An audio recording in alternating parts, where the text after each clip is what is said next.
Mati Allah Subhanahu wa taala. Kembali kita bersyukur kepada Allah Subhanahu wa taala atas segala nikmat dan juga rahmatnya kepada kita di kesempatan pagi hari ini. Meskipun diguyur hujan tadi, kita menyempatkan juga untuk datang ke sini, ke masjid yang sama-sama kita cintai, guna melanjutkan kajian kita, kajian rutin bersama guru kita Ustadz Maududi Abdullah LC Hafizahullah Ta'ala di Fikih Asmaul Husna, mengenal Allah lebih dekat. Selanjutnya salawat dan salam kepada Rasulullah Sallallahu Alaihi Wasallam selaku uswah hasanah kita dalam kehidupan. Tidak bosan kita bermohon salawat dan salam kita senantiasa tersambung kepada seluruh keluarga beliau, kepada para sahabat-sahabatnya, dan tentunya kepada orang-orang yang senantiasa berpegang teguh kepada ajaran dan sunnah-sunnahnya hingga hari kiamat kelak.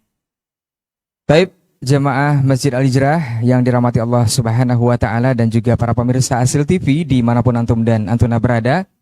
Alhamdulillah untuk kesempatan pagi hari ini adalah pertemuan kita yang ke-46. Dan insya Allah subhasan akan disampaikan oleh guru kita nanti adalah As-Samad. Untuk tidak memperpanjang mukaddimah, kita akan langsung saja minta kesediaan guru kita untuk materi lanjutan di kesempatan hari ini, dan kepada guru kita persilahkan falyatafadhal masykura wa mahjura.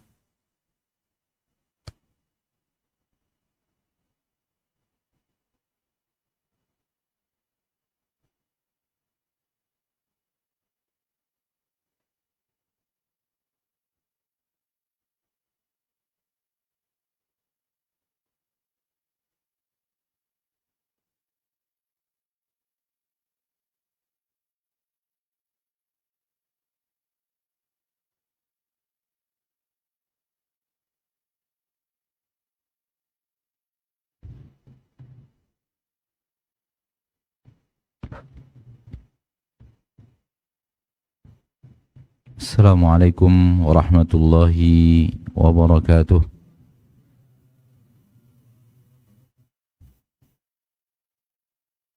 Innal hamdalillah nahmaduhu wa nasta'inuhu wa nastaghfiruh wa na'udzu billahi min shururi anfusina wa min sayyiati a'malina. Man yahdihillahu فلا مضل له ومن يضلل فلا هادي له. أشهد أن لا إله إلا الله وحده لا شريك له وأشهد أن محمدا عبده ورسوله صلى الله عليه وعلى آله وأصحابه ومن استنى بسنته واهتدى بهداه إلى يوم الدين. أما بعد. Mari kita bersyukur kepada Allah Rabb yang telah memberikan kepada kita nikmat yang takkan sanggup kita hitung, saking banyaknya anugerah-anugerah Allah, pemberian-pemberian Allah kepada kita. Wa in ta'uddu ni'matallahi la tuhsuha. Sesuatu yang pasti, tak ada manusia yang bisa menghitung nikmat-nikmat yang Allah berikan kepadanya. Walau menggunakan sains teknologi secanggih apapun untuk menghitung sesuatu, lalu digunakan untuk menghitung nikmat-nikmat Allah, tetap saja tak terhitung saking banyaknya nikmat Allah yang Allah berikan kepada hamba-hambanya. Oleh karena itu kewajiban kita adalah bersyukur. Bersyukur di hati ketika mendapatkan nikmat. Hati harus menyadari ini anugerah Allah, pemberian ilahi. Allah yang telah memberikan ini kepada aku. Setelah itu, syukur di lisan. dengan mengucapkan pujian-pujian kepada Allah, dan lisan menisbatkannya kepada Allah. Hada min fadli Rabbi, ini adalah karunia dari Rabbku, sebagaimana yang dikatakan oleh Nabi Sulaiman. Maka lisan memuja dan memuji Allah. Kalimat alhamdulillah, namun alhamdulillah yang lahir dari hati. Karena sesungguhnya di zaman kita sekarang, terutama di negeri yang mayoritasnya Muslim, sehingga lahir generasi-generasi Islam dari keturunan. Terkadang kalimat alhamdulillah keluar hanya latah. Keluar dari lisan alhamdulillah, namun hati tidak hadir. Hati tidak benar-benar mengagungkan Allah, namun lisan mengucapkan alhamdulillah. Bukan itu yang dimaksud. Namun yang dimaksud adalah kalimat alhamdulillah dengan lisan yang telah hadir sebelumnya hati, menisbatkannya kepada Allah dan menyadari bahwa ini murni karunia pemberian Allah. Bukan alhamdulillah latah.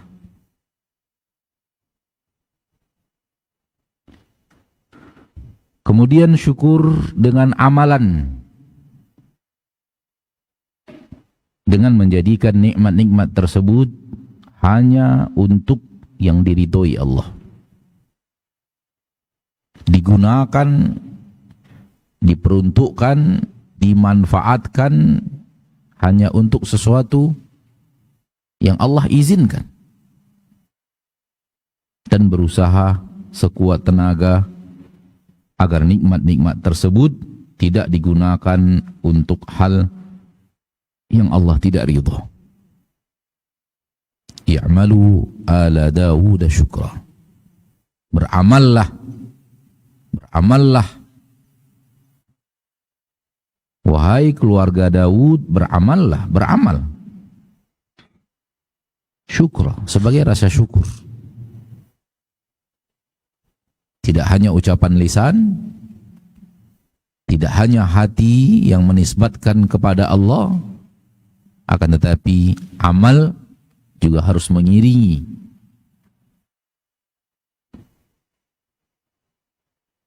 Apabila seseorang Anda berikan kepadanya aneka ragam pemberian, dan dia berterima kasih kepada Anda dengan terima kasih yang sangat hebat, namun setelah itu dia gunakan nikmat tersebut untuk hal yang Anda benci, maka sungguh dia tidak pandai berterima kasih. Sungguh dia tidak pandai bersyukur. Inilah orang-orang yang mengucapkan alhamdulillah atas nikmat-nikmat Allah, setelah itu nikmat tersebut dia gunakan untuk hal yang Allah murkai, yang Allah tidak ridho, yang Allah tidak izinkan.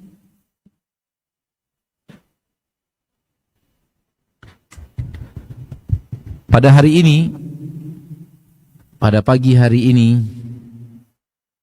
kita mungkin akan memperbanyak tanya jawab. Karena ana melihat kepala-kepala yang ingin tertunduk. Padahal baru mulai muqaddimah. Ada pelupuk-pelupuk mata yang sudah berat untuk diangkat.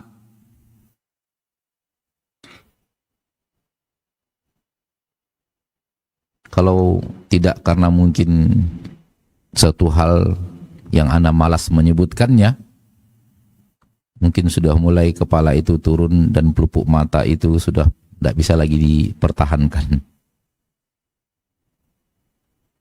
Sepertinya Ramadan banyak yang begadang untuk ketaatan, sehingga subuh ini sambil anak ngomong ini masih ada pelupuk mata yang turun dari tempatnya. Sementara kita ingin bicara tentang Allah dalam keadaan ngantuk.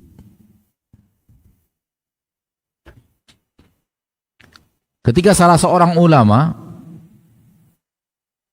berbicara tentang melihat Allah, bertemu dengan Allah,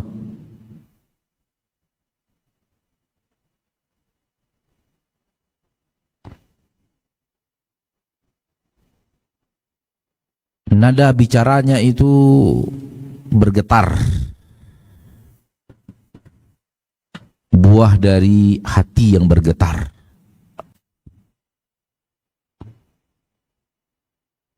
Sehingga terwujud di dalam nabaratus saut, getaran suara. Dan beliau bertanya, tahukah Anda apa yang dimaksud dengan bertemu Allah?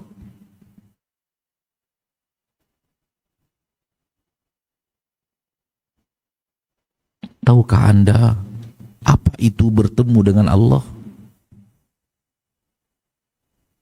Mengertikah Anda maksud bertemu dengan Allah dengan suara yang bergetar? Getarnya orang yang mengerti apa yang dia maksud,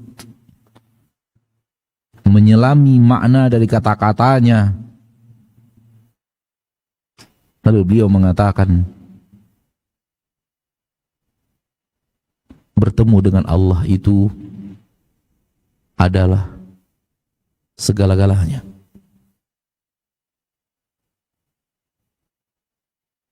Bertemu dengan Allah itu adalah segala-galanya.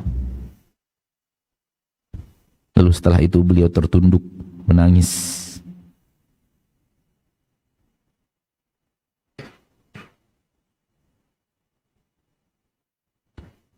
Oleh karena itu, hal yang merupakan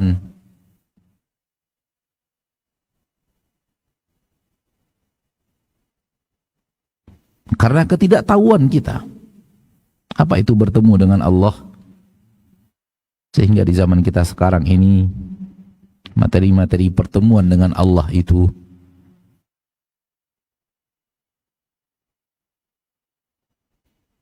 banyak yang tidak berminat, banyak hati yang menjauh darinya. Dan kita tidak ingin bicara tentang Allah dalam keadaan terpaksa. Dan kita juga tidak ingin memaksa orang untuk harus bicara tentang Robnya. Maka pada pagi hari ini kita akan membahas tak panjang-panjang. Kita lanjutkan dengan tanya jawab, karena tanya jawab agak sedikit segar kayaknya. Nggak tahu kenapa. Oleh karena itu, saudaraku, saudariku yang menyimak acara ini melalui media yang dimudahkan Allah, silahkan kirimkan pertanyaan Anda. Bagi antum yang hadir di majelis ini, juga hal yang sama, silahkan tuliskan pertanyaan.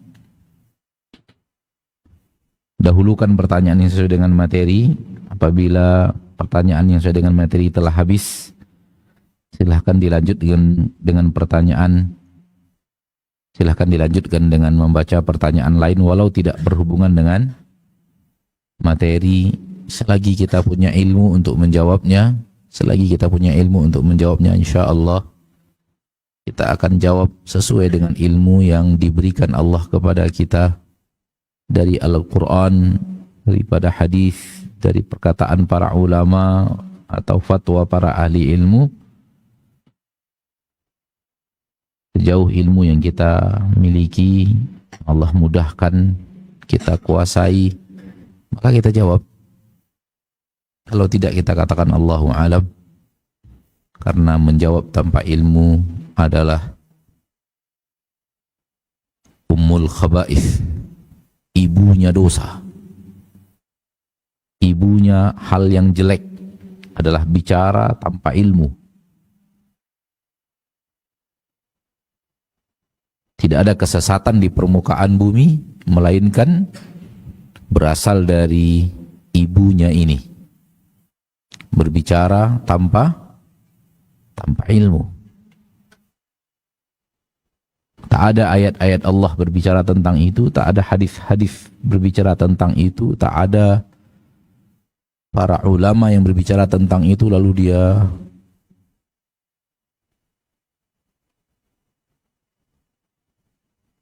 menjawab,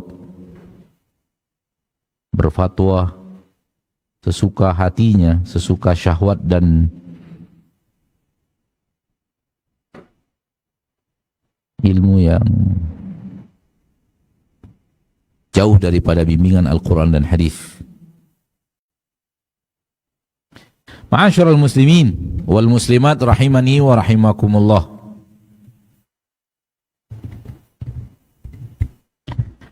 Kita ini diciptakan Allah dari tidak ada menjadi ada. Ya atau tidak? Kita ini diciptakan Allah? Ya atau tidak? Ya. Ketika diciptakan dengan aneka ragam alat. Alat maksudnya alat mata, telinga, hidung, kaki, tangan, hati, jantung, pankreas, tulang, darah yang sangat-sangat hebat, sangat-sangat mahal, sangat-sangat sempurna, sangat-sangat ajaib. Ya atau tidak? Mata ini sudah ribuan tahun dikaji manusia. Dikaji maksudnya dipelajari manusia. Sampai sekarang ilmu tentang mata belum selesai.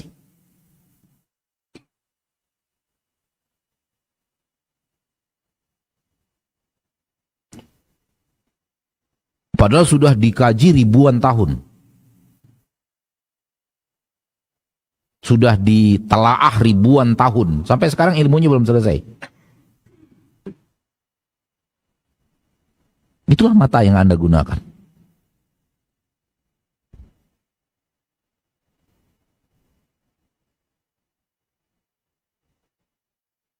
Ribuan tahun, ribuan orang, jutaan orang mencoba untuk mengetahui mata, belum selesai sampai sekarang ilmunya. Masih ada penemuan. Penemuan itu artinya sebelumnya Anda tidak tahu, sekarang baru Anda tahu.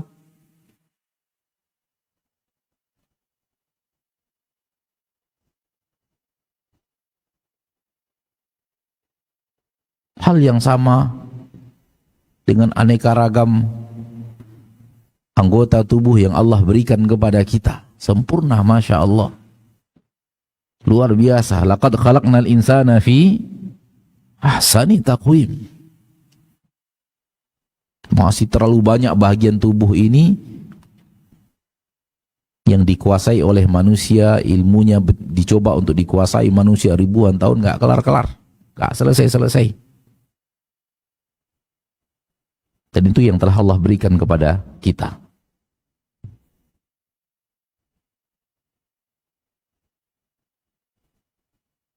Ana ingin mengatakan bahwa anugerah yang Allah berikan kepada kita dengan kita diciptakan itu demikian hebat.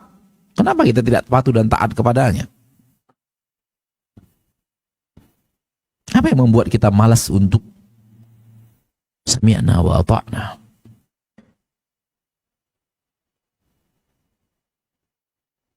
Setelah itu diberikan nikmat makanan, diberikan nikmat minuman, diberikan nikmat harta, diberikan nikmat kesehatan, diberikan nikmat pangkat dan jabatan, diberikan nikmat istri, suami, diberikan nikmat anak, diberikan nikmat hujan, diberikan nikmat. Ya atau tidak? Berhenti? Pernah berhenti nikmat Allah yang Allah berikan kepada kita? Tak pernah berhenti. Sambil tidur pun kita anugerah nikmat Allah itu diberikan Allah, terus dicurahkan kita nikmat-nikmat. Padahal kita lagi tidur, apalagi lagi sedang beraktivitas.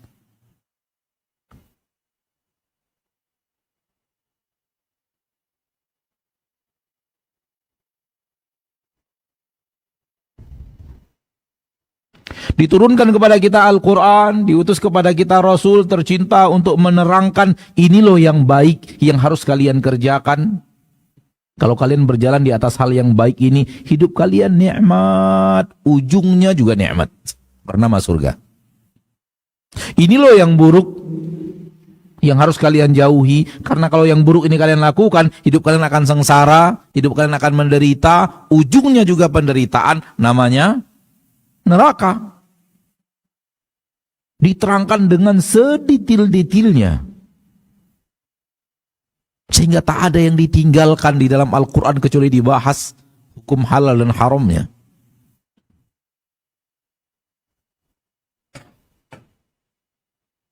Hai manusia, ini loh bimbingan hidup kalian. Begini caranya kalau pasang baju, begini caranya kalau tidur, begini caranya kalau makan, begini caranya kalau begini caranya kalau begini, begini caranya kalau ingin melakukan ini, begini caranya kalau diterangkan sejelas-jelasnya, tak ada yang ditinggalkan. Ini harus dijauhi. Jangan lakukan ini, jangan lakukan ini. Karena kalau engkau lakukan ini, engkau akan menderita, engkau akan sengsara, engkau akan bertengkar, engkau akan dibunuh orang, engkau akan masuk penjara, engkau akan terakhir masuk neraka. Ya atau tidak? Ini kemaslahatan kita, baik mengerjakan perintah atau meninggalkan larang, semuanya untuk kita. Untuk kita, Allah tak ada manfaat apapun untuk Allah dengan ketaatan-ketaatan itu dan dengan meninggalkan maksiat-maksiat itu. Bagi Allah tak ada manfaat. Murni kasih sayang Allah.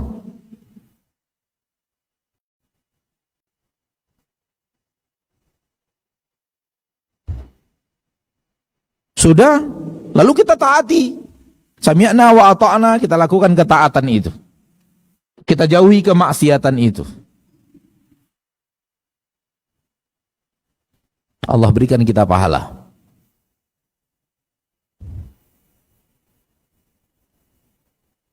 Dengan adanya pahala nanti, Allah siapkan surga. Engkau diciptakan Allah. Seluruh anggota tubuhmu anugerah Allah.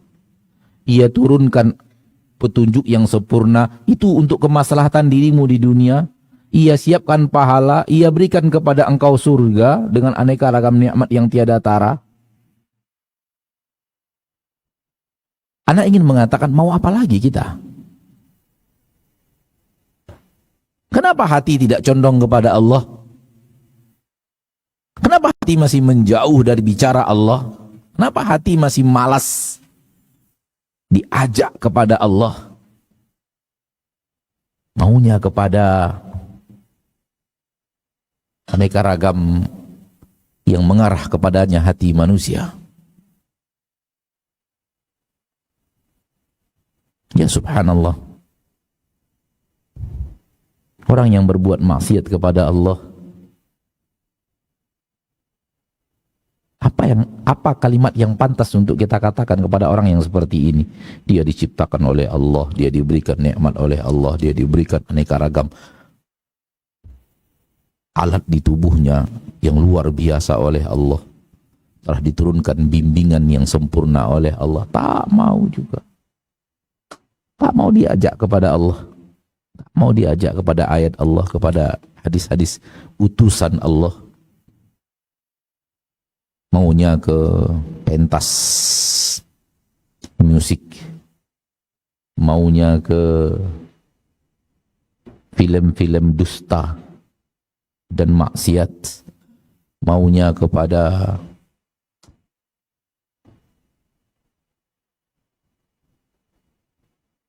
oleh karena itu Rob kita siapkan adab. Rob kita juga siapkan apa? Adab. Ada orang yang tak pantas lagi untuk dirahmati. Semoga bukan kita. Amin. Ya Rabbal Alamin. Bahasan kita di pagi hari ini insyaallah tidak panjang tentang As-Samad. Ada di dalam Al-Quranul Karim, dalam ayat yang insya Allah semua umat Islam menghafalnya. Dalam surah Al-Ikhlas A'udzu billahi minasyaitonir rajim. Bismillahirrahmanirrahim. Qul huwallahu ahad. Allahus samad. Lam yalid wa lam yulad wa lam yakun lahu kufuwan ahad. Surat yang dikatakan oleh Nabi sallallahu alaihi wasallam ta'dilu thulutsal Quran. Dia setara dengan sepertiga Al-Quran. Dia setara dengan berapa? Sepertiga Al-Quran. Al-Ikhlas itu sepertiga Al-Quran.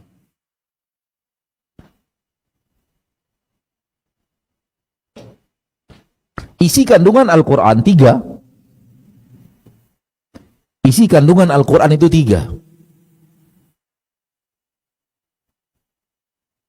Satu bicara Allah.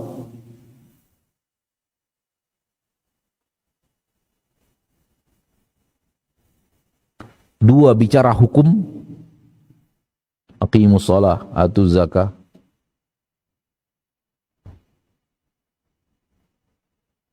Ya ayyuhalladzina amanu idza tadayantum bidainin ila ajalin musamman faktubuh. Bicara hukum. Dzalika kafaratu aymanikum idza halaftum. Bicara hukum. Walakum nisfu ma taraka azwajukum illam yakun lahunna walad. Bicara hukum. Isi kandungan Al-Quran yang kedua apa? Hukum. Ini boleh, ini harus kerjakan, ini tinggalkan, ini yang harus. Isi kandungan Al-Quran yang ketiga, kisah. Kisos. Kosos.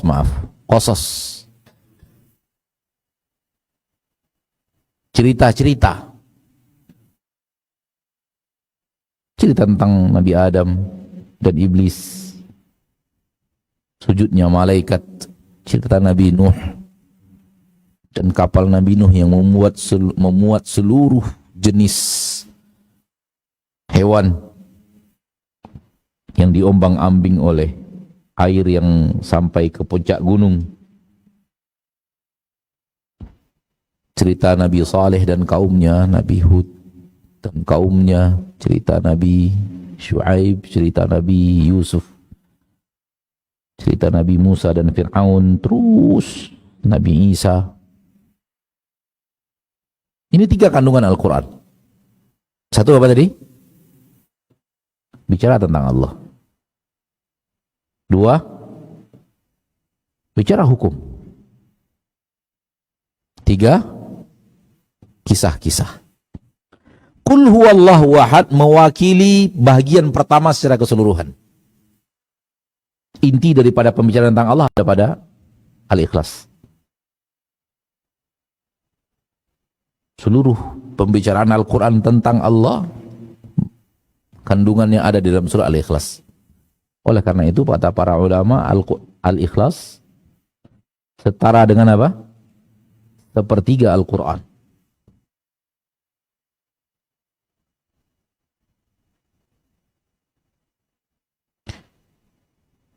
Dan ini juga maknanya membaca surat Al-Ikhlas Allah berikan pahala seperti membaca sepertiga Al-Quran.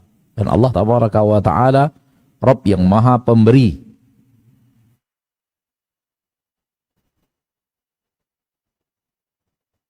Dan juga tidak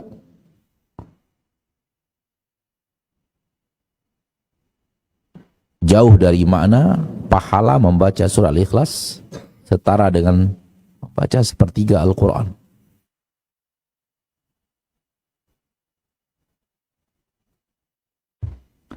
Apa makna As-Samad?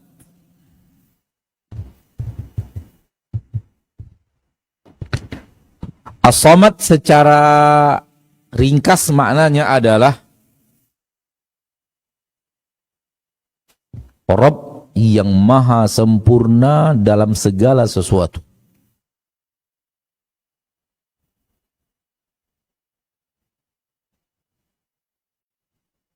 Rabb yang maha sempurna dalam segala sesuatu sehingga tidak membutuhkan apa-apa, dan semua butuh dia.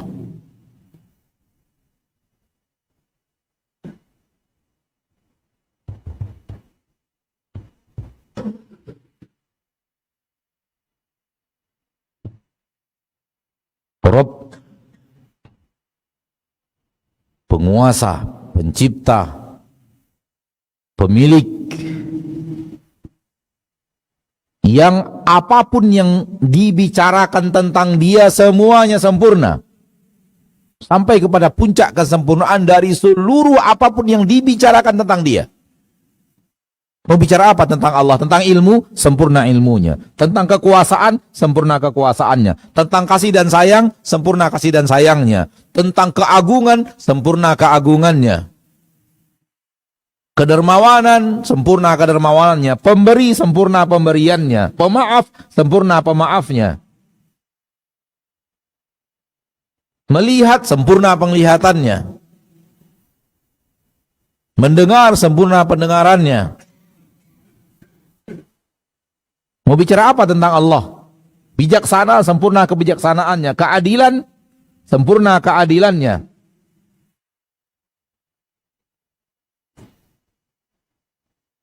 Memberi rezeki, sempurna sifat memberi rezekinya.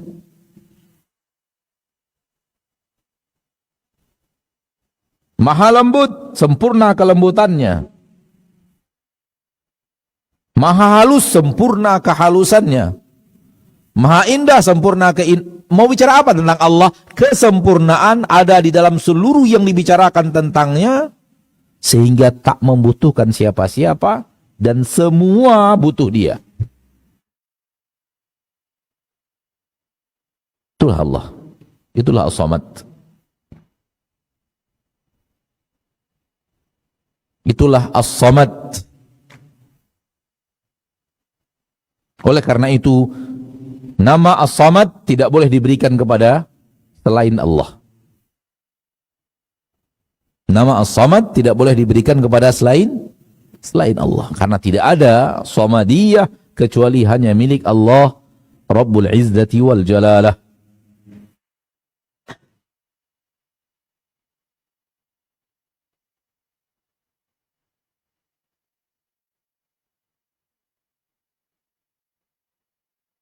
Faham akan nama As-Samad dan maknanya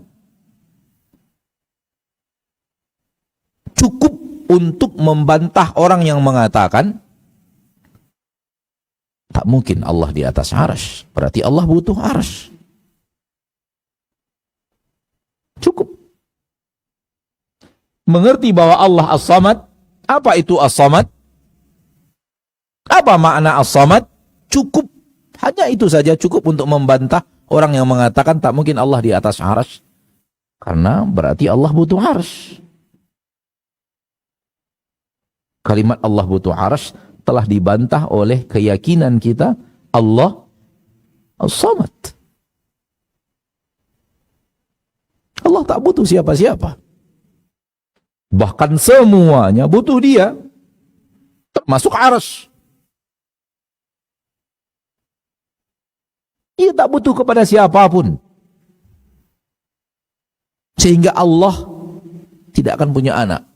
Karena Allah tidak punya kebutuhan kepada anak. Allah tidak membutuhkan istri karena kehidupannya sempurna. Oleh karena itu Allah murka kepada mereka yang mengatakan Allah punya anak. Menunjukkan Allah tidak samad. Kalau itu maknanya. Sehingga Allah murka sekali ketika dinisbatkan kepada Allah apa? Anak. Baik anak laki-laki atau anak perempuan. Apalagi anak perempuan.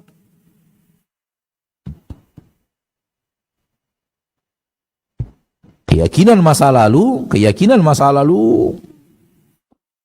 malaikat-malaikat itu anak-anak perempuannya Allah. Wa ja'alul malaikata alladziina hum ibadur rahmani inatha.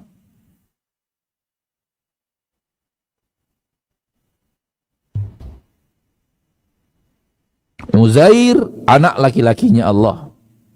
Al-Masih Isa, anak laki-lakinya Allah. Ta'ala Allah amma yaquluna 'uluwan kabira. Ini bertabrakan dengan As-Samad.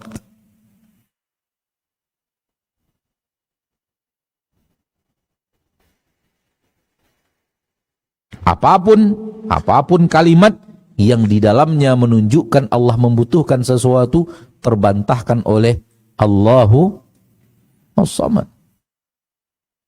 Namun sayang, manusia membaca Allahu Samad sekedar membacanya saja.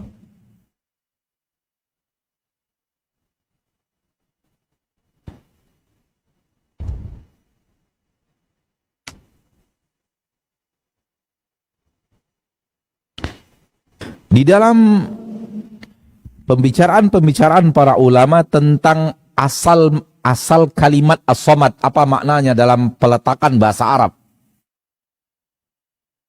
Dalam bahasa Arab, as-samad, kalimat as-samad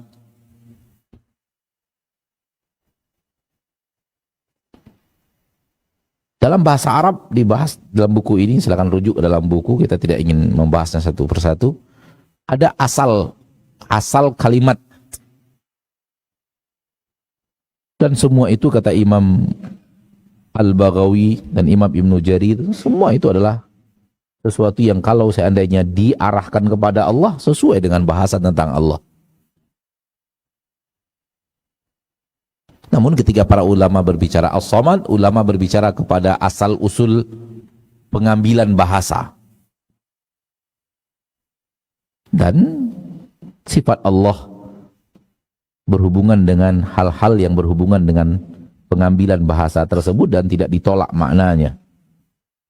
Silakan kembali kepada kitab.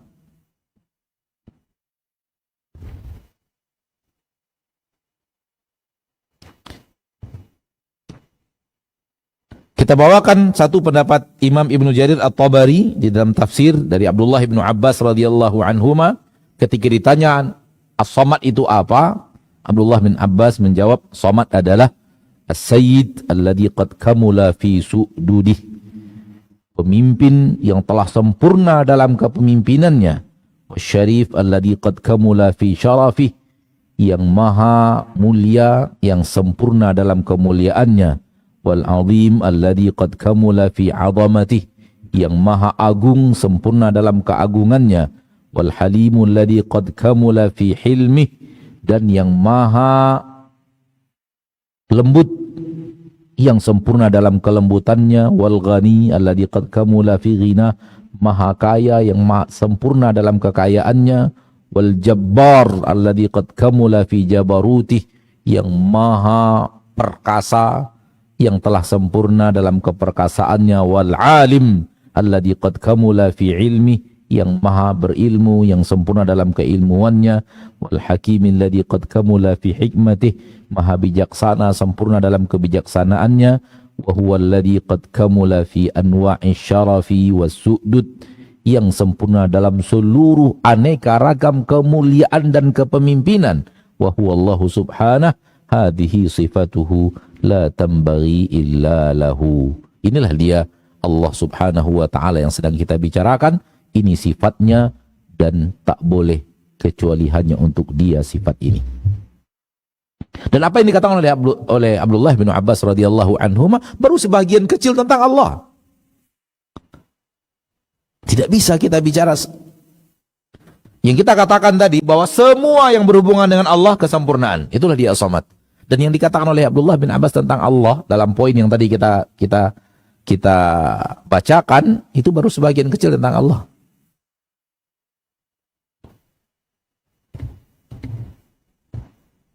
Kalau kita ingin bicarakan tentang Allah Tabaraka wa Ta'ala dari sekarang sampai malam tidak selesai. Berhubungan dengan ini, berhubungan dengan ini, berhubungan dengan ini, berhubungan dengan ini. Semuanya apa? Sempurna. Sampai kepada puncak kesempurnaan. Itu pun ilmu manusia tentang Allah, baru ilmu kita tentang Allah. Ilmu ulama lebih lagi daripada kita karena mereka lebih mentalaah tentang Allah jauh lebih dalam daripada kita. Itu baru ilmunya kita. Di ulama zaman sekarang, ulama zaman dahulu lebih lagi ilmunya tentang Allah. Para sahabat lebih berilmu lagi tentang Allah. Nabi tercinta Muhammad SAW lebih berilmu lagi tentang Allah Tabaraka wa Ta'ala, dan kumpulkan semua ilmu manusia tentang Allah, itu baru secuil kecil ilmu tentang Allah yang Allah beritahu kepada manusia yang tersembunyi lebih banyak.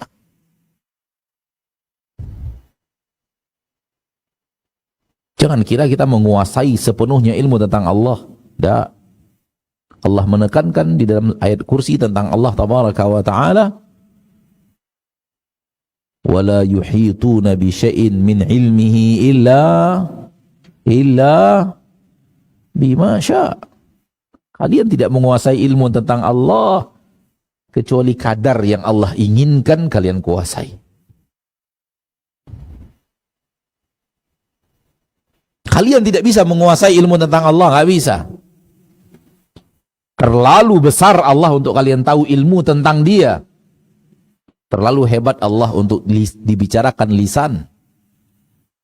Yang kalian bicarakan sekarang tentang Allah, itu hanya kadar yang Allah inginkan kalian tahu tentang Dia.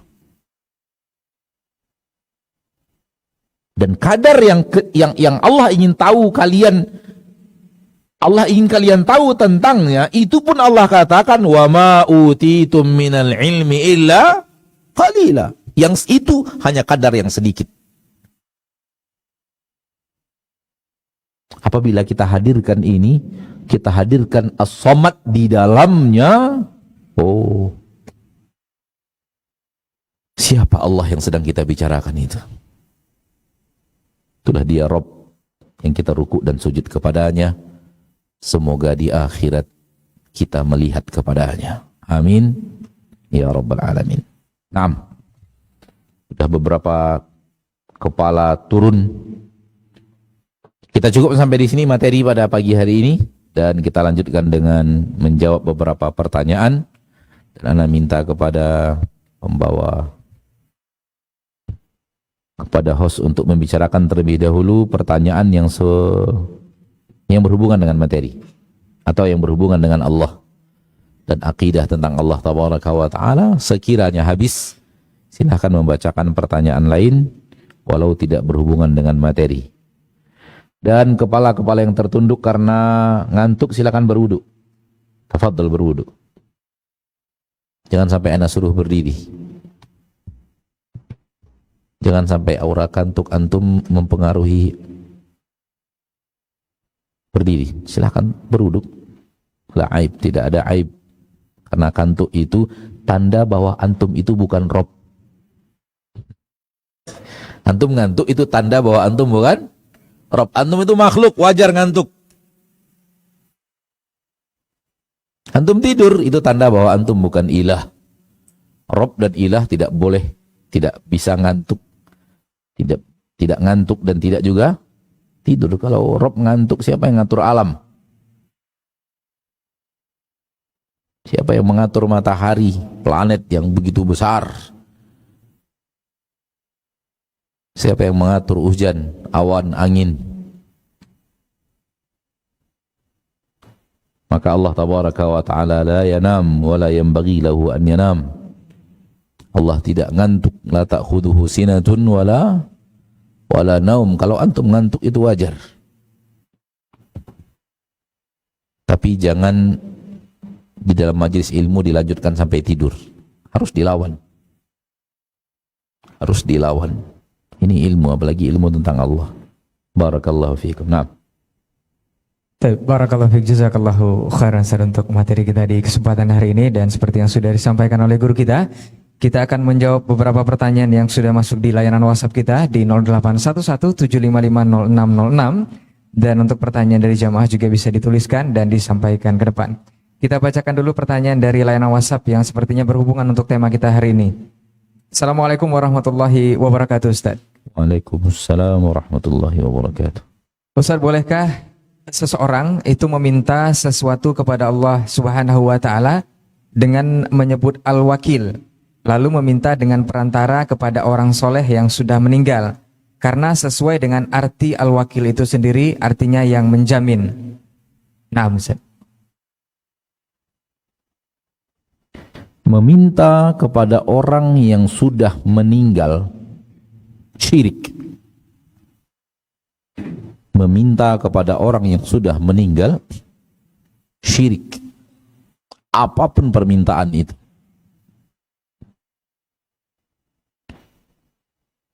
Karena orang yang sudah meninggal tak bisa apa-apa.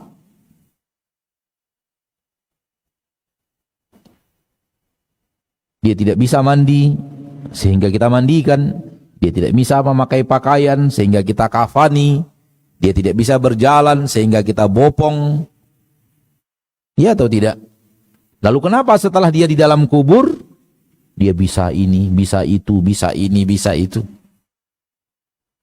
Sehingga kita minta kepadanya sesuatu.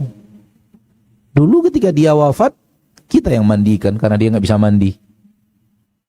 Kita yang bawa dia di atas pundak kita karena dia nggak bisa jalan. Lalu bagaimana mungkin dia bisa melakukan ini, bisa melakukan itu setelah meninggalnya? Maka tidak boleh meminta kepada yang sudah wafat. Walau yang sudah wafat itu bernama Nabi Muhammad sallallahu alaihi wasallam, tak boleh meminta kepadanya, ya Rasulullah, engkau adalah makhluk yang paling mulia ya Rasulullah,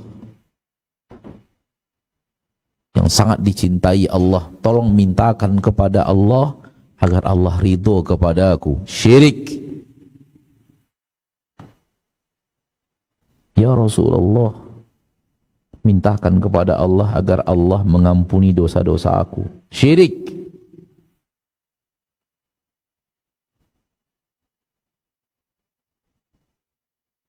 Wa man da'a ma'allahi ahada, barang siapa yang menyeru, berdoa, meminta kepada selain Allah tabaraka wa ta'ala, asyraka billahi walau Muhammadah, dia telah berbuat syirik kepada Allah walau kepada Nabi Muhammad sallallahu alaihi wasallam. Maksudnya adalah orang yang sudah meninggal. Asyraka billahi walau Muhammadah.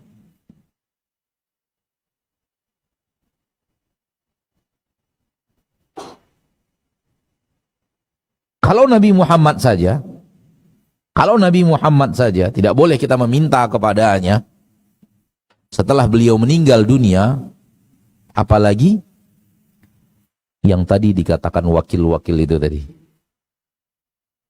Ini adalah batil min abtalil batil. Oleh karena itu kita disuruh untuk mendoakan orang yang wafat. Itu artinya orang yang wafat butuh kita. Jangan dibalik. Kita butuh orang wafat. Sehingga kita minta kepada orang yang sudah wafat. Orang wafat itu butuh kita. Oleh karena itu Allah menyuruh kita untuk mendoakan untuk orang yang wafat. Minta ampun kepada Allah. Minta Allah mengampuni dosa orang yang wafat. Ya atau tidak? Allahumma ighfir lahu warhamhu wa'afihi wa'afu anhu. Disuruh kita untuk meminta kepada Allah agar Allah mengampuni orang-orang yang kita cintai yang sudah wafat. Berarti orang wafat butuh orang hidup. Jangan dibalik. Orang hidup butuh orang wafat. Ketika Madinah dalam keadaan paceklik, hujan tak turun-turun, tanaman mati, hewan-hewan juga mati. Di samping para sahabat ada kubur manusia paling mulia bernama kuburan Nabi Muhammad sallallahu alaihi wasallam. Namun mereka tidak pergi kepada kuburan itu. Mereka tidak pergi kepada kuburan itu. Mereka justru pergi kepada paman Rasulullah sallallahu alaihi wasallam yang masih hidup. Dan mengatakan, dulu kami minta kepada Allah dan meminta Nabi Muhammad untuk berdoa kepada Allah. Sekarang Nabi Muhammad sudah wafat. Dan karena engkau adalah pamannya, masih ada hubungan kekerabatan, sekarang kami minta kepadamu, berdoalah kepada Allah. Ini cukup sebagai argumen bahwa sehebat apapun manusia di sisi Allah, kalau sudah wafat tidak boleh meminta sesuatu kepadanya. Itu Nabi Muhammad SAW. Ini akidah para sahabat. Nah, Baik, jazakallahu khairan Ustaz untuk jawabannya. Semoga saudara kita yang bertanya dari pemirsa bisa paham dari jawaban Ustaz. Kita lanjut pertanyaan dari jamaah. Assalamualaikum Ustaz. Waalaikumsalam warahmatullahi. Ustaz, kita sudah mengetahui bahwa Allah itu maha sempurna dengan ciptaannya. Maka apa hikmah Ustaz? Allah menciptakan orang cacat, apakah itu termasuk ujian baginya? Nah Ustaz. Di antara hikmahnya agar Anda tahu nikmat yang Allah berikan kepadamu.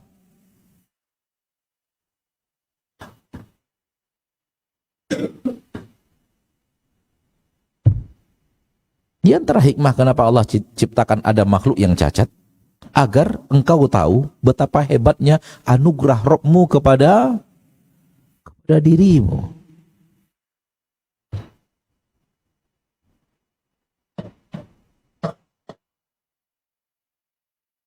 Sebagaimana Allah mampu menciptakan engkau seperti Dia, namun Allah ciptakan engkau sempurna tidak seperti Dia.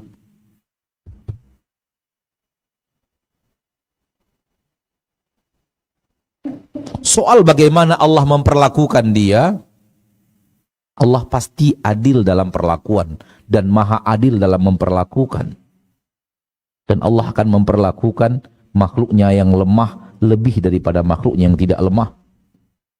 Allah lebih dekat kepada orang lemah dibanding orang yang tidak lemah. Allah akan memberikan hal-hal yang spesial kepadanya yang tidak Allah berikan kepada orang-orang yang tidak spesial seperti itu. Biarkan Allah dan keadilan Allah dan kebijaksanaan Allah dan kasih sayang Allah yang Anda tidak akan bisa ketahui secara kesempurnaan itu. Namun sekarang urus dirimu. Engkau telah diberikan mata yang sempurna, sementara ini dilahirkan cacat. Engkau diberikan kaki yang sempurna, sementara ini dilahirkan cacat. Engkau telah diberikan tangan yang sempurna, sementara ini diberikan cacat. Engkau telah diberikan jasad yang sempurna, maka bersyukurlah kepada Allah, taatlah kepadanya. Nah. Baik, jazakallah khairan Ustaz untuk jawabannya. Semoga jemaah yang bertanya bisa paham dari jawaban Ustaz, dan tentunya ini juga nasihat dan ilmu untuk kita bersama. Kita lanjut ke pertanyaan dari pemirsa Asil TV. Assalamualaikum warahmatullahi wabarakatuh Ustaz. Waalaikumsalam warahmatullahi wabarakatuh. Ustaz, bagaimana cara terbaik kita berdoa dengan Asmaul Husna? Apakah harus disesuaikan dengan doa yang kita minta atau panjatkan, atau seperti apa Ustaz? Nah Ustaz. Sejauh yang kita ketahui dan ada yang dicontohkan oleh Allah di dalam Al-Quran, sebut nama-nama Allah yang berkesesuaian dengan permintaan kita. Wahabli min ladunka rahmah innaka antal wahhab wa tub alaina innaka antat tawwabur rahim.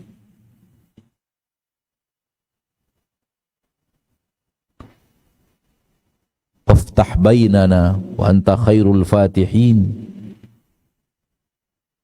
Begitu dan begitu juga yang disampaikan oleh para ulama kepada kita. Ketika meminta kepada Allah rezeki, panggil Allah dengan nama Allah Ar-Razzaq. Ketika minta maaf kepada Allah, panggil Allah dengan nama-nama Allah yang berhubungan dengan sifat Allah yang pemaaf. Al-Ghafur, Al-Ghaffar.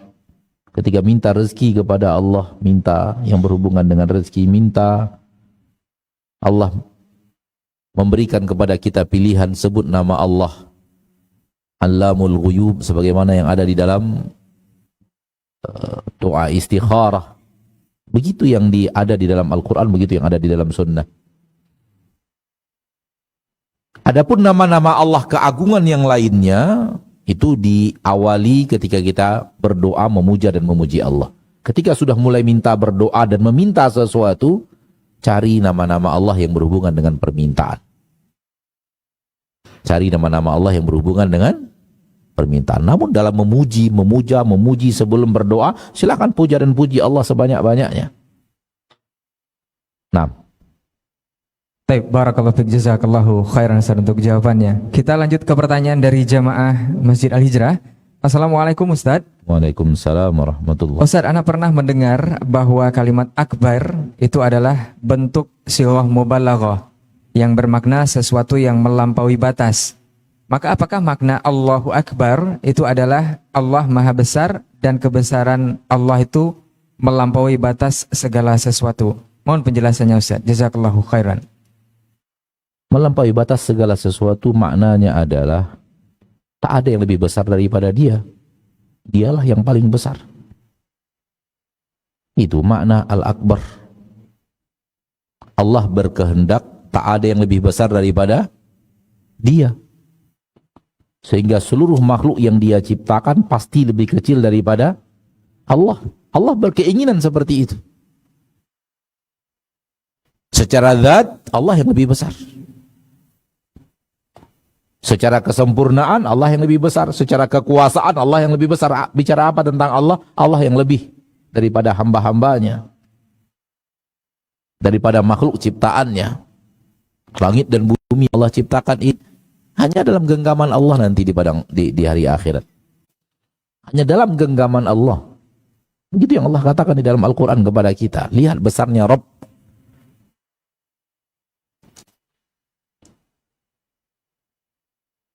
Dalam pertanyaan ini ada kalimat melampaui batas. Mungkin ini yang menjadi masalah. Melampaui apa makna melampaui batas?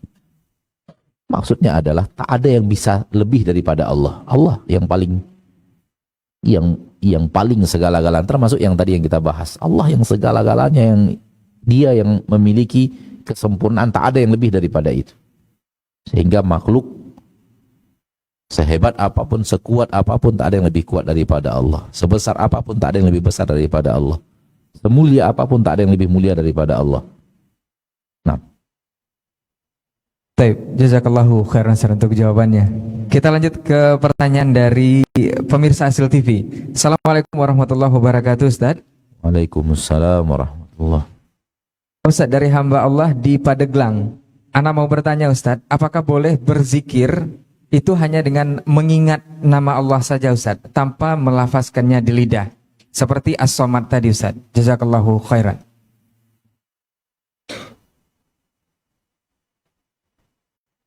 Yang paling bisa kita jawab, hal ini tidak pernah dicontohkan oleh Nabi Sallallahu Alaihi Wasallam.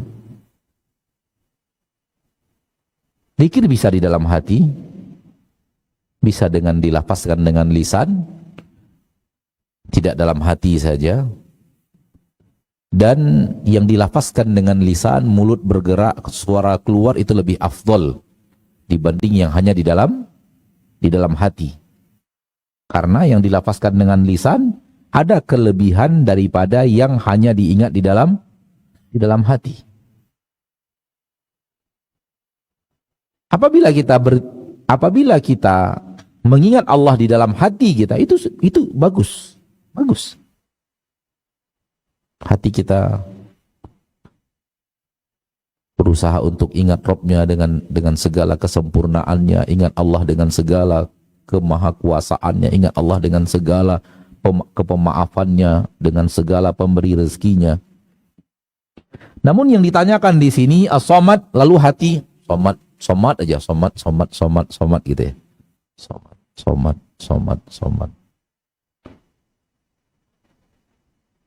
Kalau hanya itu yang dimaksud,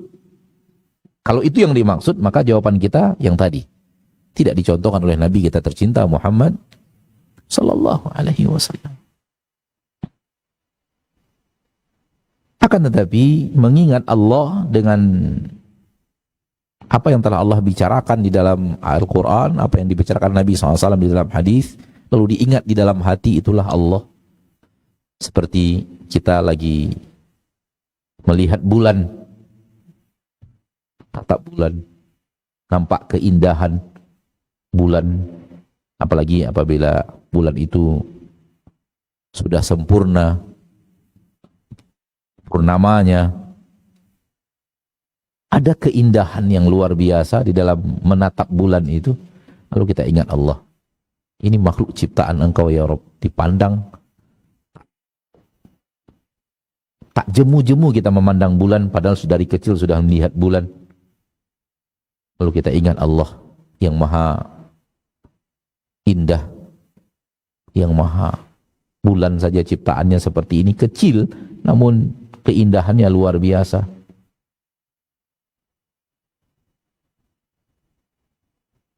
Kalau itu yang dimaksud mengingat Allah, bagus.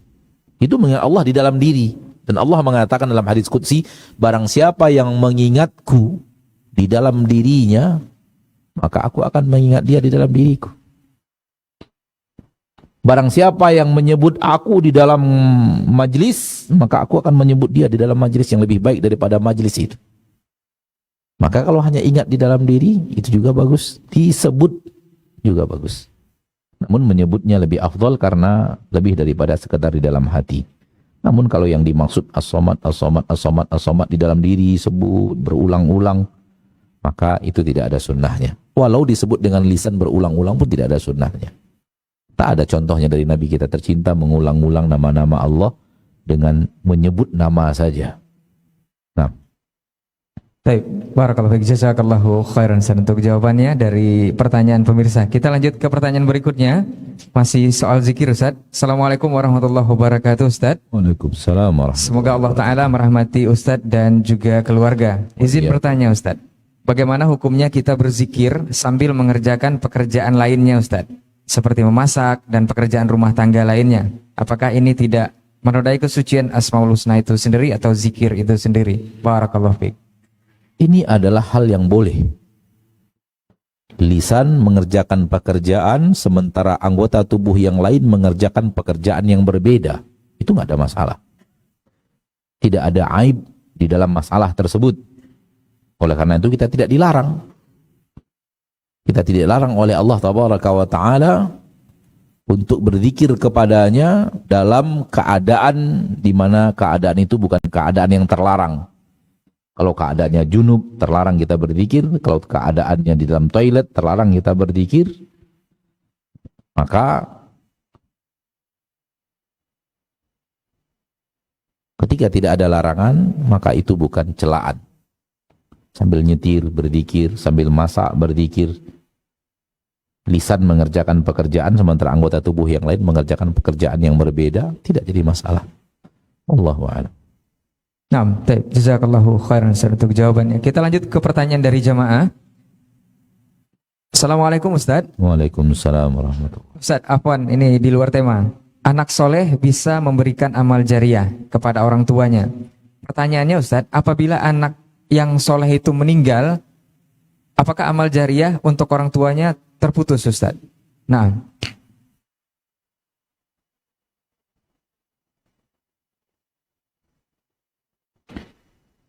kalau amal si anak telah terputus,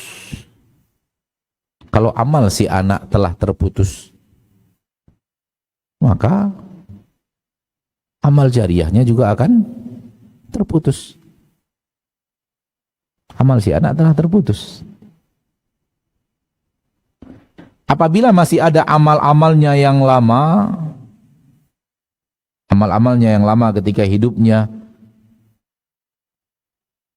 yang diajarkan kepada orang, dan apa yang diajarkan kepada orang itu adalah buah daripada apa yang kita ajarkan kepadanya, ini dia rentetan amal soleh yang bermula dari kita kepada anak, kemudian anak ajarkan kepada orang lain. Tidak tertutup kemungkinan kita yang mengajarkan anak cara yang benar dalam membaca Al-Quran, lalu si anak mengajarkan kepada orang lain, kemudian anak meninggal, rentetan ini tetap terjadi. Namun apabila diharapkan pahala jariah berikutnya setelah anak meninggal, habis karena amal si anak habis ketika dia meninggal. Tinggal lagi hal-hal yang berhubungan dengan apa yang dia kerjakan sebelum hidupnya, sebelum wafatnya, ketika dia masih hidup. Ketika itu adalah jariah, maka jariah akan mengalir terus. Namanya juga jariah. baik, barakallahu fiik. Kita lanjut ke pertanyaan dari pemirsa Asil TV. Assalamualaikum, Ustaz. Waalaikumsalam. Izin bertanya, Ustaz. Setiap mempelajari bab Asmaul Husna, kita tahu setidaknya arti dari setiap nama Allah. Bagaimana kita menumbuhkan kejujuran dalam hati bahwa kita mengimani dan membenarkan nama-nama tersebut? Karena jujur juga Ustadz, hati sangat sering lalai dan merasa jauh dari yang namanya jujur, yang mana tercermin dalam kehidupan sehari-hari. Seperti kita lebih menggantungkan kemampuan diri sendiri dan luput dari nama Allah As-Somad tadi. Jazakallah khairan Ustadz untuk jawabannya. Rajin membaca Al-Quran dengan tadabbur. Rajin duduk di majelis ilmu, atau rajin membaca buku-buku yang berhubungan dengan ilmu, yang berhubungan dengan Allah. Ini akan melatih di dalam diri. Ini akan membuat jiwa itu semakin mudah dan terlatih untuk mengembalikan segala-galanya kepada Allah.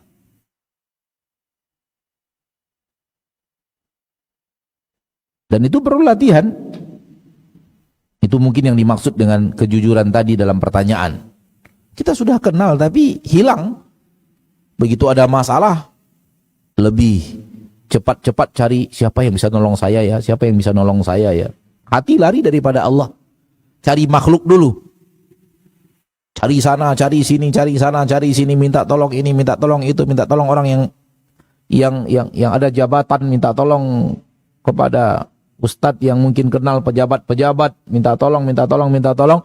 Setelah semua yang kita kenal tak ada yang mau menolong kita, pintu tertutup, baru ingat, oh ada Allah. Padahal seharusnya ketika masalah itu menimpa, Allah dulu ingat. Seharusnya begitu. Karena Allah yang berbuat, Allah yang maha kuasa, Allah yang bisa menggerakkan hati, Allah yang bisa memudahkan. Dan Allah ketika berkehendak, apapun yang dia inginkan pasti terjadi. Setelah ingat kepada Allah, minta kepada Allah, minta pertolongan kepada Allah, baru setelah itu ikhtiar. Pergi kepada makhluk, minta bantuan, gak ada masalah. Yang jadi masalah adalah ketika kita rasa lebih daripada pertolongan Allah. Maka ini perlu latihan. Hati perlu dilatih untuk selalu mengingat Rabbnya, selalu bergantung kepada Rabbnya, bertawakal kepada Rabbnya, lebih daripada permintaannya kepada makhluk manapun. Maka dengan rajin membaca Al-Quran, kita akan diingatkan kepada Allah. Namun baca Al-Quran yang memang mengetahui maknanya, mentadabburi apa yang sedang kita baca. Sehingga jiwa ini ditarik terus kepada Allah, jiwa ini ditarik terus kepada Allah, hati ini ditarik terus kepada Allah. Tujuan hidup kita ditarik terus kepada Allah Tabarak. Ketika membaca Al-Quran itu yang terjadi. Namun sering kita yang saya maksud, orang banyak baca Al-Quran, baca hurufnya saja. Sehingga hati tidak ditarik kepada Allah ketika membaca Al-Quran itu. Terjadilah jarak yang jauh antara hati dengan Rabb. Di sini masuk makhluk. Sehingga akhirnya harapan hati kepada makhluk lebih daripada kepada Allah. Maka sebenarnya membaca Al-Quran, berzikir, duduk di majelis ilmu, membaca buku yang berhubungan dengan Allah, semua itu untuk melatih hati untuk selalu kepada Rabbnya, selalu kepada Rabbnya, selalu kepada Rabbnya. Nah. Baik, barakallahu fiik. Jazakallahu khairan untuk jawabannya. Semoga yang bertanya bisa paham. Kita lanjut ke pertanyaan dari jamaah. Assalamualaikum Ustaz. Waalaikumsalam warahmatullahi. Izin bertanya Ustaz. Ini sepertinya sudah mulai pertanyaan yang agak di luar tema Ustaz. Tafadhal. Dalam tarbiyah terhadap anak, apa hukum mencubit anak sedangkan kita sedang sholat? Dan anak juga sholat di samping kita. Namun sholatnya sambil bermain Ustaz. Dan dicubit. Naam Ustaz. Kalau bisa kita ingatkan anak tanpa mencubit, itu lebih afdol daripada mencubitnya. Kalau kita bisa ingatkan dia dengan gerakan lain selain apa? Selain cubitan. Dan anak kecil tidak akan bisa 1-2 kali kita ngomong dia akan sesuai dengan apa yang kita omongkan. Dia harus dinyinyirkan, diulang-ulang. Kita harus seperti itu. Jangan berharap anak kecil bagai mahasiswa. Ini anak-anak kecil begini tidak bisa. Disuruh jangan ngantuk-ngantuk lagi. Ngantuk-ngantuk lagi. Ini padahal usianya sudah nggak kecil. Apalagi anak yang usianya 4 tahun, 5 tahun, 6 tahun bersama kita itu harus dinyinyir diulang terus Lihat ketika Allah tabaraka wa ta'ala mendidik kita, menyuruh kita untuk mendidik anak sholat. Dari usia 7 tahun sampai 10 tahun, setiap waktu ditanya, dia sudah sholat belum? Lihat bagaimana nyinyirnya.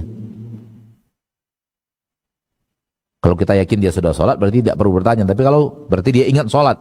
Ketika terlihat dia mungkin lalai atau tertidur, tanya kepadanya, sudah sholat belum? Sudah sholat belum? Dari usia 7 tahun sampai 10 tahun. Dari 10 tahun sampai dia balik, usia 14 atau usia 15, itu berhak untuk dipukul. Itu berapa kali sampai kewajiban sholat? Berapa kali kejadiannya sampai kejadian sholat? Diwajibkan baginya sholat mandiri. Ini menunjukkan bahwa anak usia kecil itu tidak bisa sekali 2 kali ngomong. Oleh karena itu ketika kita lagi sholat, dia main, itu hal yang secara fitrah lumrah bagi anak. Ingatkan lagi. Nanti setelah sholat ngomong lagi sama dia. Abi sudah ngomong, jangan main, sholat yang benar. Besok nggak bisa dibawa ke masjid loh. Kalau masih melanggar. Seperti terus, lakukan terus. Mudah-mudahan perlahan tapi pasti anak mulai bisa sholat dengan baik. Nah. Baik, barakallahu fiik, jazakallahu khairan untuk jawaban dan nasihatnya untuk kita bersama di kesempatan hari ini, khususnya bagi antum yang bertanya. Pertanyaan dari jamaah kembali kita lanjutkan. Assalamualaikum Ustaz. Waalaikumsalam warahmatullahi wabarakatuh. Ustaz, apa penyebab hati masih sering condong menjauh dari Allah? Dan kedua Ustaz, apa tanda taubat kita sudah diterima? Jazakumullahu khairan. Wallahu alam. Seperti yang Anda katakan tadi dalam pertanyaan pertama, jauhnya kita dari Al-Quran, tadabbur Al-Quran, jauhnya kita daripada zikir pakai hati, jauhnya kita dari hati kita latih untuk menghadap Allah Tabaraka wa Ta'ala sehingga masuk makhluk. Masuk harapan kepada makhluk, masuk kita yang menciptakan kekosongan antara hati dan Rabb kita tidak terjalin dengan baik. Namun para nabi dan para rasul, coba lihat Nabi Muhammad SAW dikatakan oleh para sahabat, kana yadhkurullah fi kulli ahyanih. Dalam keadaan apapun kami menemukan Rasulullah itu orang yang ingat kepada Allah. Kita sendiri yang menciptakan kekosongan. Sehingga syaitan punya cara untuk memasukkan sesuatu di dalam hati, membuat jarak antara dia dan Rabb-nya. Dan itu yang kita katakan tadi, latih terus. Sampai antum melihat pasir bisa ingat Allah, melihat rumput bisa ingat Allah, melihat awan ingat Allah, melihat gunung apalagi ingat Allah, melihat laut ingat Allah, melihat ikan ingat Allah. Ciptakan koneksi yang bagus antara hati dan Rabb-nya. Wallahu a'lam. Pertanyaan kedua apa tadi?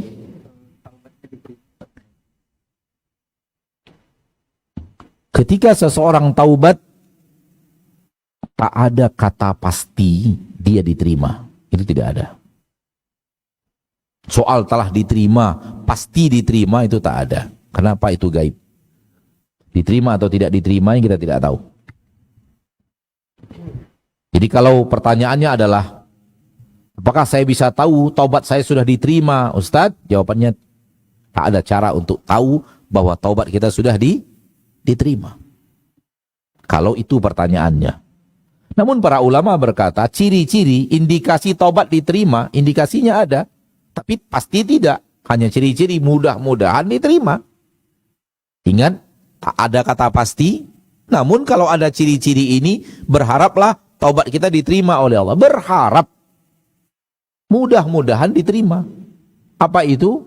Terjadi setelahnya hal yang lebih baik daripada sebelum bertaubat. Terjadi setelah taubat kebaikan-kebaikan yang lebih daripada sebelum kita bertaubat. Ini indikasi bahwa taubat kita mudah-mudahan diterima. Dengannya kita bisa berharap, mudah-mudahan taubat saya diterima oleh Allah. Mudah-mudahan akhirnya lahir husnudzon, taubat kita diterima. Soal pasti tak ada.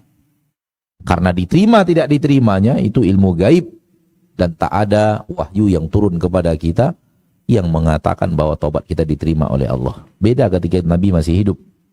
Ketika Nabi masih hidup ada wahyu yang sampai kepada beliau bahwa taubat si fulan diterima oleh Allah, taubat si fulan diterima oleh Allah tabaraka wa taala. Adapun yang ini tidak. Kita sudah berada pada posisi di mana tak ada lagi wahyu yang bisa menyampaikan kepada kita bahwa taubat kita diterima. Oleh karena itu kewajiban kita adalah bertaubat dan berusaha memperbaiki amal, dan kemudian berhusnudzon Allah tabaraka wa taala menerimanya, dan yang Allah inginkan agar kita tetap di atas taubat itu sampai wafat. 6.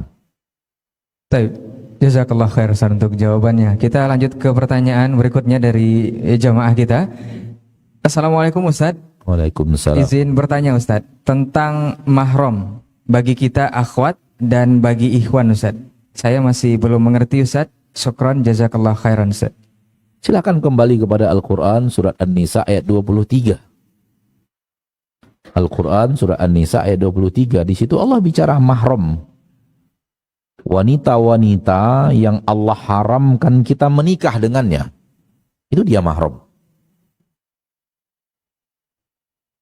Hurrimat alaikum ummahatukum wa banatukum wa akhawatukum. Diharamkan kepada kalian ibu kalian, anak wanita kalian, saudari-saudari wanita kalian. Itu namanya mahram. Orang yang Allah haramkan saya menikah dengan dia. Silakan kembali kepada Al-Quran surat An-Nisa ayat 23. Allah bicara di dalam Al-Quran surat An-Nisa, siapa wanita-wanita yang mahram bagi laki-laki. Kebalikannya adalah laki-laki mahram wanita. Kebalikannya. Kalau yang ingin mencari siapa mahram saya laki-laki, laki yang saya haram menikah dengannya, kalau yang ingin mencarinya adalah perempuan, tetap baca ayat ini, lalu lihat kebalikannya. Contoh kebalikan begini. Hurrimat alaikum ummahatukum. Diharamkan untuk kalian ibu-ibu kalian. Berarti ini laki-laki. Allah bicara ayat untuk laki-laki. Hai laki-laki, ibu kalian mahram untuk kalian. Berarti wanita yang dia adalah ibu saya, mahram untuk saya. Kebalikannya, apabila perempuan membaca ayat ini, ibu, berarti ini siapa? Laki-laki siapa? Anaknya. Jadi kalau saya ibu, anak saya laki-laki yang saya haram menikah dengannya. Paham? Wa banatukum, diharamkan kalian menikah dengan wanita-wanita yang dia adalah anak-anak kalian. Berarti ini siapa laki-lakinya? Siapa laki-lakinya? Ayah. Kalau Anda adalah seorang wanita, tinggal memahami baliknya saja. Kalau ini ibu berarti anak, kalau ini anak berarti ayah. Saudara, saudari perempuan berarti saudara-saudara laki-laki. Begitu. Wallahu a'lam. Silakan kembali, ada 12 mahram mu'abbad, kemudian satunya dilarang menggabung saja. Nah. Baik, barakallahu fiik, jazakallahu khairan Ustaz untuk jawabannya. Semoga yang bertanya persoalan mahram bisa paham dari jawaban Ustaz, dan tentunya ini juga ilmu untuk kita bersama. Kita lanjut ke pertanyaan masih dari jamaah. Assalamualaikum warahmatullahi wabarakatuh Ustaz. Waalaikumsalam warahmatullahi wabarakatuh. Ustaz, apakah ketika kita telah selesai mengerjakan sholat witir di dalam tarawih Ustaz, apakah kita boleh mengerjakan sholat witir kembali di dalam tahajud di satu malam yang sama? Syukran Ustaz. Tidak boleh. Tidak boleh 2 witir dalam satu malam. Tidak boleh. Kalau antum setelah selesai di masjid, sholat, berjamaah tarawih kemudian ditutup dengan witir, mau sholat tahajud lagi malamnya ketika bangun sebelum sahur, pendapat yang paling kuat insya Allah boleh. Pendapat yang paling kuat insya Allah boleh, namun witir lagi nggak boleh. Karena ada larangan khusus dari Nabi kita tercinta untuk menjadikan witir 2 kali dalam satu malam. Kalau ingin menambah sholat malamnya yang bukan witir, karena sholat malam setelah witir boleh. Sholat malam setelah witir boleh. Antum sholat di hari-hari biasa, bukan Ramadan saja. Antum sudah sholat witir setelah Isya, kemudian bangun di malam hari, atau antum witir sebelum tidur, bangun di malam hari ingin tahajud, silakan. Tapi jangan witir lagi. Witir tidak boleh 2 kali dalam satu malam. Ditambah di bulan Ramadan, antum sudah tahajud dan tarawih, tambah tutup dengan witir. Setelah itu mau bangun malam, mau tahajud lagi, silahkan. Karena khilaf juga, namun pendapat yang lebih kuat insya Allah boleh lebih daripada 11 rakaat, sebagaimana yang sudah kita bahas juga di dalam beberapa kali pertanyaan seputar itu, namun tidak boleh 2 kali witir. Nah. Baik. Syukran Ustaz. Kita lanjut ke pertanyaan berikutnya, masih dari jamaah kita. Assalamualaikum Ustaz. Waalaikumsalam. Ustaz, apakah seorang muslim itu boleh menolong pekerjaan orang yang non-muslim dalam rangka untuk menyamankan ibadah orang yang non-muslim tersebut? Seperti Ustaz memasang karpet di gereja, dan apakah ini termasuk tolong-menolong dalam keburukan? Jazakallahu khairan Ustaz. Kalau tolong-menolong di dalam kesyirikan, bukan lagi tolong-menolong dalam keburukan, lalu apalagi yang buruk? Kalau tolong-menolong dalam kesyirikan, tidak lagi dianggap tolong-menolong dalam keburukan. Lalu apa yang dianggap tolong-menolong dalam keburukan? Ayolah. Karpet yang Anda pasang itu digunakan untuk apa? Untuk berbuat syirik. Kalau itu tidak dianggap tolong-menolong dalam dosa, lalu tolong-menolong apa lagi yang dianggap dosa? Kalau puncaknya dosa, tidak dianggap tolong-menolong dalam dosa. Lalu apa lagi?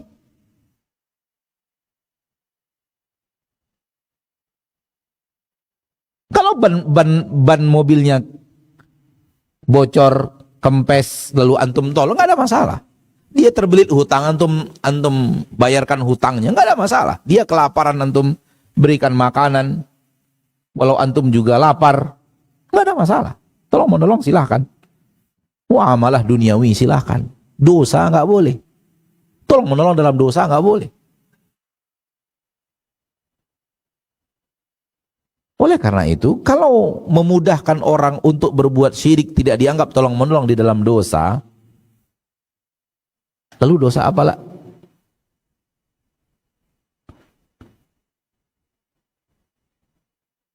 Masalahnya bahwa manusia itu sering menganggap membunuh lebih parah daripada syirik.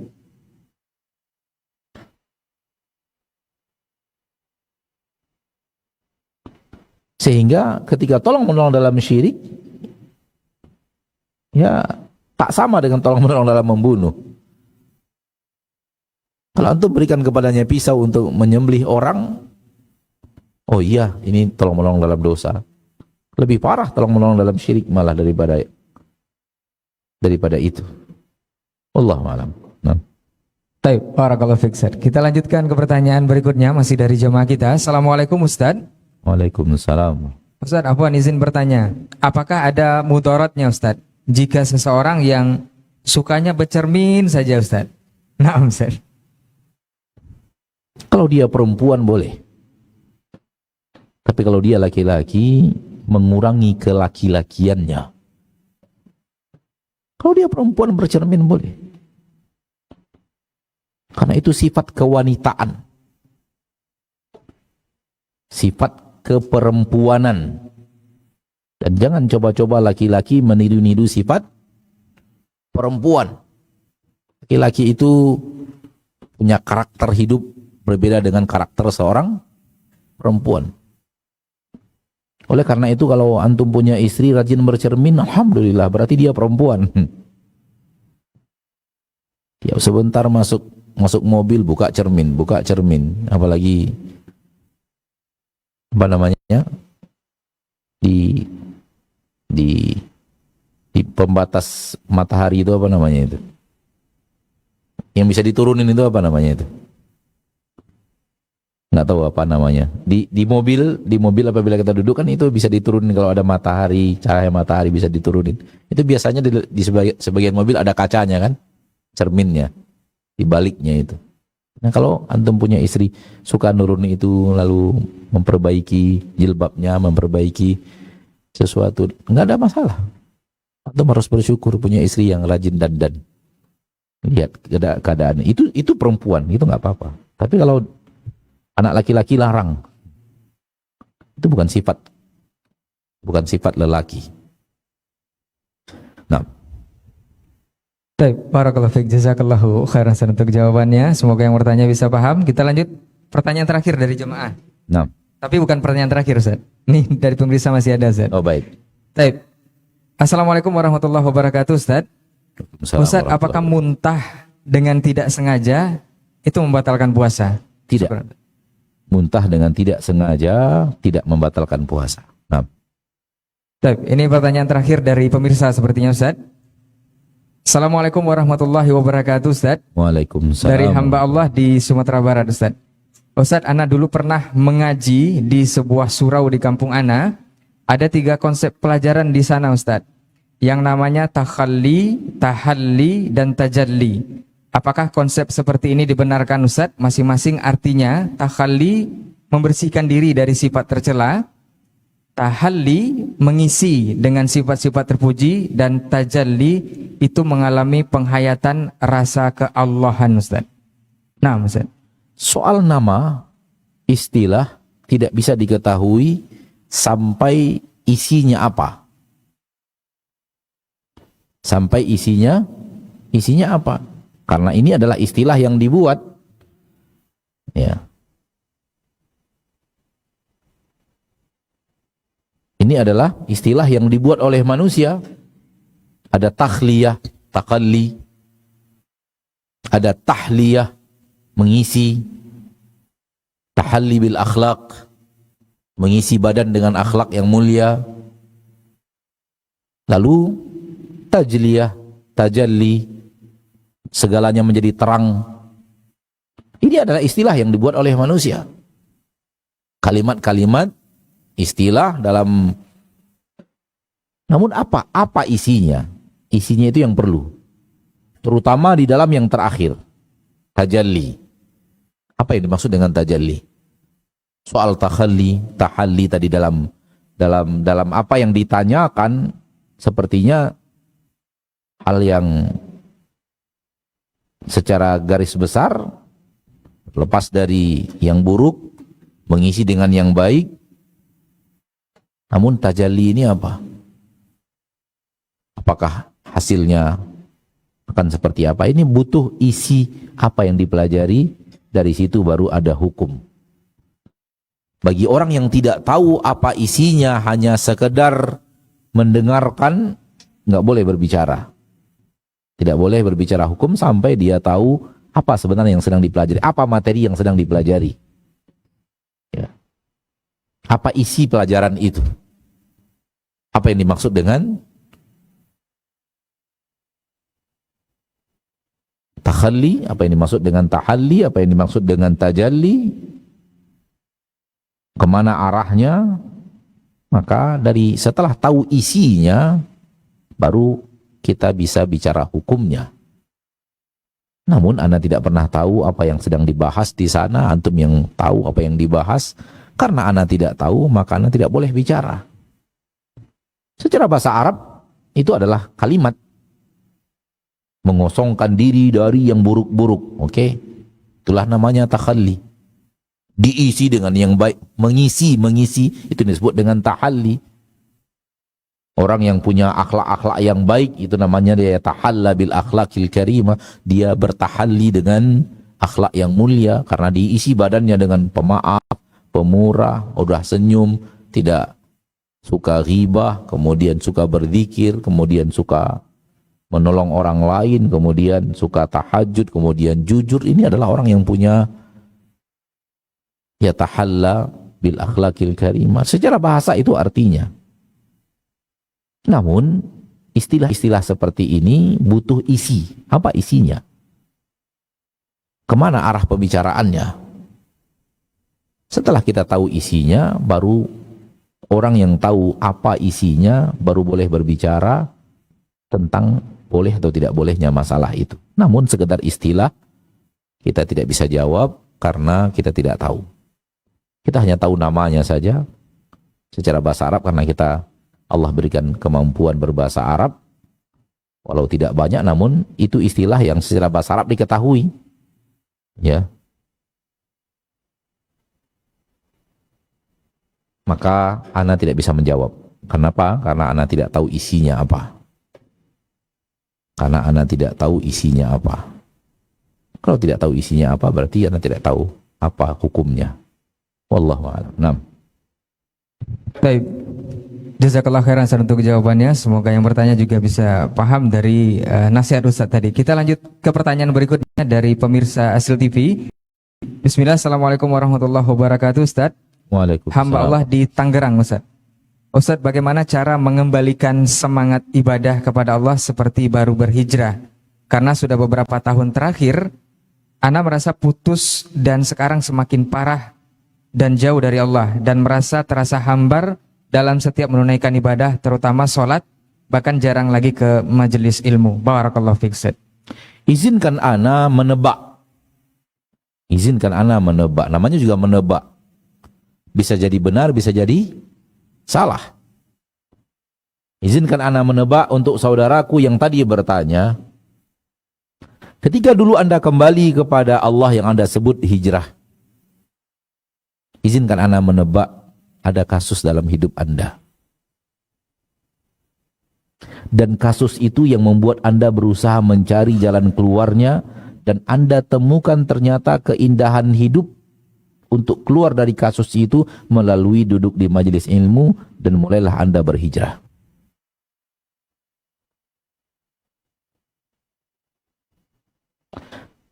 Setelah kasus itu selesai, nikmat berhijrah pun semakin hilang. Kenapa? Karena kebutuhan hijrahnya, kebutuhan kasus. Sekarang kasusnya sudah hilang. Sehingga desakan anda, desakan hati untuk mencari ketenangan di saat kasus sedang terjadi, yang anda dapatkan di dalam hijrah yang anda sebut tadi, hilang lagi. Kenapa? Karena kasusnya sudah selesai. Kalau hutang sudah terbayar, kalau rumah tangga urusannya sudah selesai, mungkin dengan bercerai kemudian anda nikah lagi, sehingga masa lalu sudah selesai, misalnya, sudah. Kepedihan kasus itu sudah hilang, sehingga hati tidak lagi merasakan kebutuhan hijrah. Sekali lagi, ana hanya mencoba untuk menebak. Karena ini realita yang banyak kita temukan di dalam kalimat hijrah, orang-orang yang setelah itu kita temukan balik lagi ke masa lalunya. Lalu kita mencoba untuk melihat, dan realitanya terlalu banyak yang kita temukan hijrah itu karena kasus. Yang Allah inginkan itu hijrah karena Allah. Anda ketika ingin kembali kepada Allah untuk pengajian, benar-benar Anda ingin kembali bukan karena kasus. Bukan karena Anda sedang ada kasus rumah tangga, bukan karena Anda sedang ada kasus ekonomi, bukan karena Anda sedang diperiksa KPK, bukan karena Anda sedang, bukan itu. Murni Anda ingin kembali kepada Allah.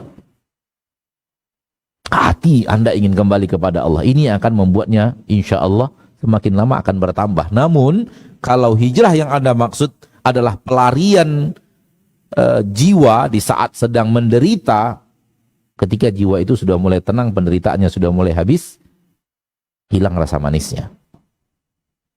Sehingga ya sudah mulai bosan lagi. Sekali lagi ana hanya ingin mengatakan tebakan. Diambil dari pengalaman. Mungkin saja tidak. Mungkin saja tidak. Yang terjadi, kalau tidak, kalau yang terjadi, kalau karena tidak, maka izinkan ana menebak, antum masih punya hubungan dengan teman-teman lama. Atau antum kembali kepada kebiasaan lama antum yang dia menggoda antum untuk jauh daripada agama. Itu yang harus diputus. Putuskan dulu teman-teman itu. Karena bagaimanapun Anda menikmati ibadah, yang namanya maksiat itu lebih indah. Lebih godaannya lebih besar. Sehingga berteman dengan orang-orang yang duduk di majelis ilmu, dengan berteman dengan pelaku maksiat, lebih indah berteman dengan pelaku maksiat. Karena pembicaraan sesuai dengan hawa nafsu, areal tempat bertemunya, areal yang sesuai dengan hawa nafsu. Hawa nafsu kita lebih condong kepada maksiat dan keindahan maksiat. Sampai kepada titik yang luar biasa baru orang bisa merasakan indahnya ketaatan. Sehingga dia tidak perlu lagi maksiat itu karena dia sudah merasakan indahnya taat kepada Allah. Dan itu level yang luar biasa. Oleh karena itu putuskan persahabatan dengan orang-orang yang mengajak Anda kembali ke masa lama, atau putuskan kebiasaan yang mengajak Anda kepada hal yang lama, sehingga mulai keindahan beribadah kepada Allah hilang. Dan harus dipaksa lagi. Harus ada aksi memaksa hawa nafsu untuk kembali kepada masa-masa lalu. Dan jangan tunggu melaksanakan ketaatan di saat jiwa itu tidak malas. Oh, itu nggak bisa. Tunggu jiwa ini tidak malas dulu baru mau rajin ibadah, akan malas terus. Akan malas terus. Karena jiwa lebih condong kepada malas dibanding kepada rajin. Sehingga para ulama menasihatkan, kalau ada orang yang ingin ibadahnya hanya di saat dia rajin saja, maka insya Allah mayoritas hidupnya kemalas. Justru malas itu adalah rintangan yang harus dihadapi untuk ibadah. Malas itu adalah rintangan yang harus dilawan agar kita bisa ibadah. Ketika Allah Tabaraka wa Ta'ala menyuruh kita ibadah, Allah menciptakan rintangan. Di antara rintangannya, malas itu tadi. Harus diterobos malas itu. Harus ditabrak.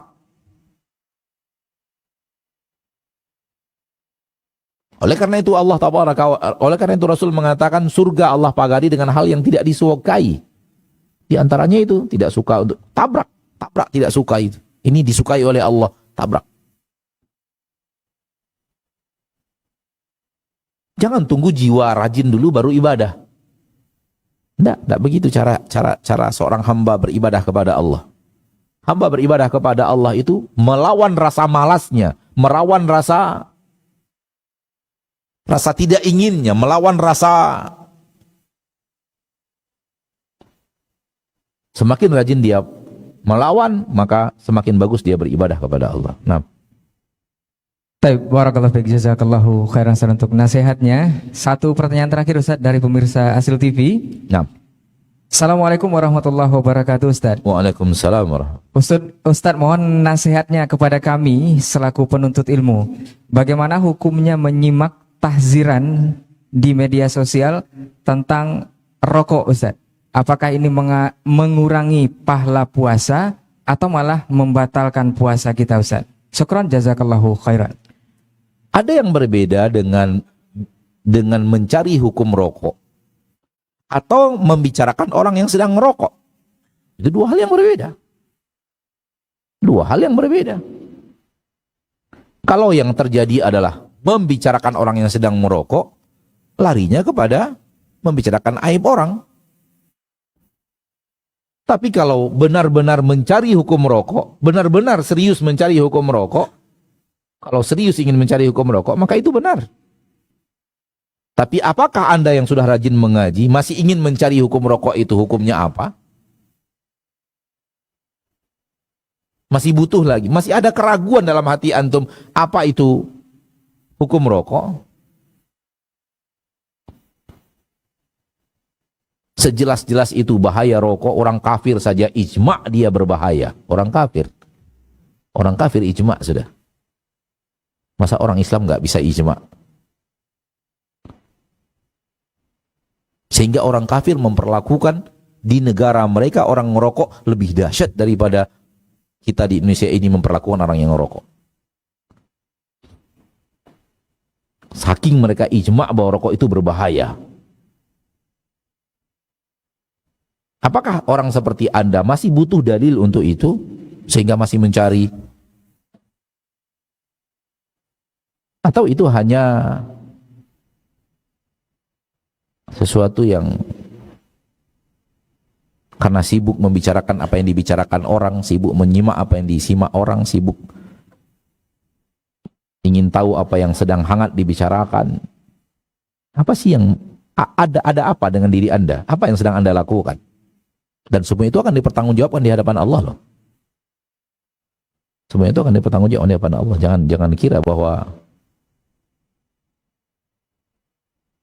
apa yang kita lakukan itu hilang begitu saja. Walau hanya kita saja yang melakukan tanpa berefek kepada orang lain. Semua perbuatan kita dimintai Allah pertanggungjawaban. Kalau memang mencari hukum rokok, serius mencari hukum rokok, ya silakan. Silakan.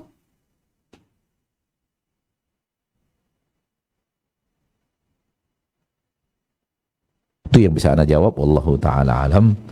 Dan sampai di sini pertemuan kita pada kesempatan yang berbahagia ini. Semoga Allah Jalla wa'ala membimbing hati kita, membimbing lisan kita, membimbing amal kita ke jalan yang Dia ridhoi. Ketahuilah bahwa jalan yang Allah ridhoi itu ada rintangan-rintangan yang Allah wujudkan. Dan hati selalu arahkan kepada Allah dan apa yang Allah ridhoi. Bukan arahkan kepada keinginan diri karena larinya kepada syahwat nanti. Kemudian bertemanlah dengan orang-orang saleh, duduklah di majelis-majelis yang membawa Anda kepada Allah dan membawa Anda kepada hari akhirat.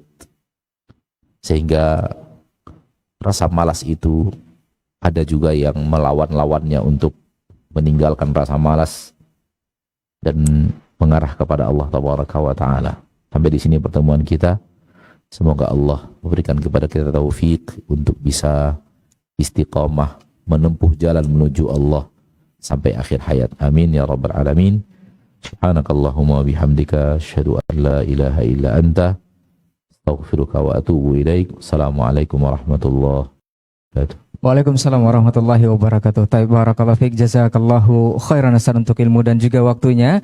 Dan mudah-mudahan apa yang sudah disampaikan oleh guru kita tadi bisa kita ambil ilmunya dan kita terapkan dalam kehidupan sehari-hari, khususnya di bulan suci Ramadan yang penuh berkah ini. Kita memohon juga kepada Allah untuk bisa memaksimalkannya. Dan kita berharap juga di pekan berikutnya kita akan bersama guru kita kembali untuk melanjutkan kajian rutin kita insyaallah.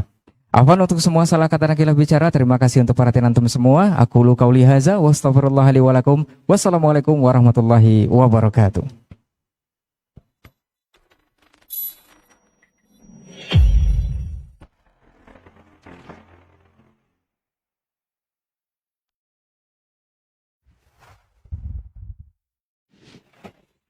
Assalamualaikum warahmatullahi wabarakatuh. Saudara-saudariku, para pemirsa Hasil TV dimanapun Anda berada, imani wa rahimakumullah.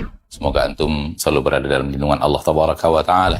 Dan semoga kesehatan, keberkahan, rahmat dan nikmat Allah Tabaraka wa Ta'ala selalu meliputi Anda semuanya. Ma'asyiral muslimin, ma'asyiral muslimat, dakwah merupakan sebuah tugas bersama dari umat Nabi kita tercinta Muhammad sallallahu alaihi wasallam. Allah Tabaraka wa Ta'ala menyuruh kita untuk meninggikan agama Allah Tabaraka wa Ta'ala dengan kemampuan yang kita miliki, yang mampu dengan ilmunya, berdakwah dengan ilmunya, yang mampu dengan tenaganya, berdakwah dengan tenaganya, yang mampu menyumbangkan waktunya, demikian juga yang mampu dengan hartanya, maka berdakwah dengan harta itu. Saudara-saudariku, para pemirsa Hasil TV dimanapun Anda berada, pada kesempatan yang berbahagia ini, saya mengajak Anda, pemirsa Hasil TV dimanapun berada, para pencinta Hasil TV dimanapun berada, untuk meringankan beban operasional yang dibutuhkan oleh Hasil TV di dalam mengemban suara dakwah yang agung ini.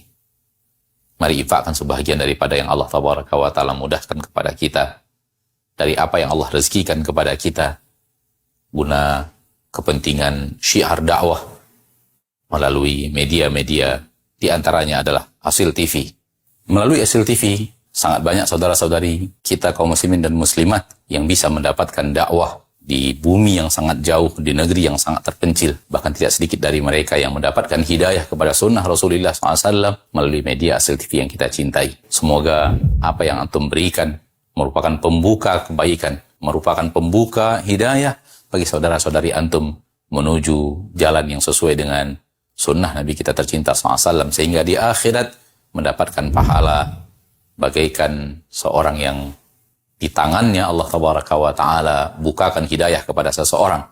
Seperti yang dikatakan Nabi kita tercinta SAW, la iyahdiyallahu bika rajulan wahidan khairun laka min humurin na'am. Sekiranya satu orang mendapatkan hidayah melalui dirimu, melalui usahamu, melalui apa yang telah engkau berikan, melalui apa yang telah engkau dakwahkan, maka itu lebih baik daripada unta merah. Sebagian para ulama mengatakan lebih baik daripada dunia dan perhiasannya. Sallallahu wasallam wa baraka wa an'am ala abdihi wa rasulihi Muhammad. Alhamdulillahi rabbil alamin. Assalamualaikum warahmatullahi wabarakatuh.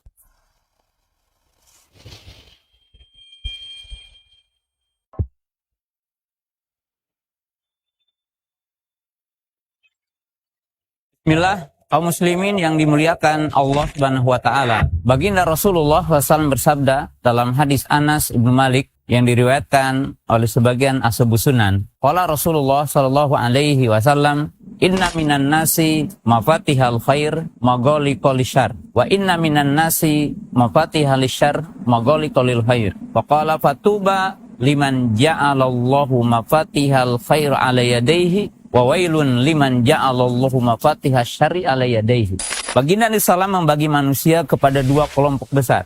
Kata beliau, di antara manusia ada yang menjadi pembuka pintu-pintu kebaikan, dan di antara manusia ada yang menjadi pembuka pintu-pintu keburukan. Lalu beliau mengatakan, berbahagialah bagi setiap orang yang jadikan Allah Subhanahu wa taala sebagai pembuka pintu-pintu kebaikan, penutup pintu-pintu kejelekan, dan celaka bagi orang-orang yang dijadikan Allah Ta'ala sebagai pembuka pintu keburukan, penutup pintu-pintu kebaikan. Bagaimana kita menjadi pembuka pintu kebaikan untuk kebaikan terhadap kaum muslimin, agama kita? Nah, kaum muslimin, pemirsa yang dimuliakan Allah Subhanahu wa Ta'ala, saya sekarang lagi berada di Provinsi Riau, berada di markas As-Sunnah Nusantara Al-Hijrah, yang kebetulan di sini adalah merupakan pembuka pintu-pintu kebaikan. Di tempat ini akan dijadikan sebagai tempat para pencari ilmu, para ulama, orang-orang alim membuka pintu kebaikan. Akan datang sejumlah para dai yang mendidik kaum muslimin di masa yang akan datang. Jail, generasi yang akan datang. Dan di sini kaum muslimin yang dimuliakan Allah Ta'ala akan datang sejumlah para penuntut ilmu di tempat ini. Dan hari ini pintu kebaikan bagi kaum muslimin sedang punya proyek penyelesaian masjid. Oleh sebab itu, saya Ustaz Abu Qatadah ikut mendukung untuk suksesnya program ini, pembuka pintu kebaikan. Maka mengajak kepada kaum muslimin yang memiliki harta kelebihan dari kebutuhan, harta yang melimpah, untuk menginfakkan hartanya dalam penyelesaian masjid ini. Mudah-mudahan dengan harta ini kita menjadi bagian dari pembuka pintu kebaikan, di mana kita akan berkolaborasi dengan sejumlah orang yang berilmu, memfasilitasi untuk selesainya masjid ini, dan kita mendapatkan bagian dari kebaikan ini dengan harta kita. Mudah-mudahan dengan adanya pembuka pintu kebaikan ini, kita diberikan jalan oleh Allah Subhanahu wa Ta'ala untuk ikut mensukseskan satu program yang sangat besar, tempat belajar kaum muslimin, tempat mengedukasi kaum muslimin, tempat berjihadnya para ustadz. Insya Allah dengan jihad kita akan terwujud masjid yang tentunya sangat cocok untuk mengembangkan dakwah Islam, khususnya nih di Provinsi Riau dan untuk kebutuhan kaum muslimin ya di seluruh Indonesia. Assalamualaikum warahmatullahi wabarakatuh.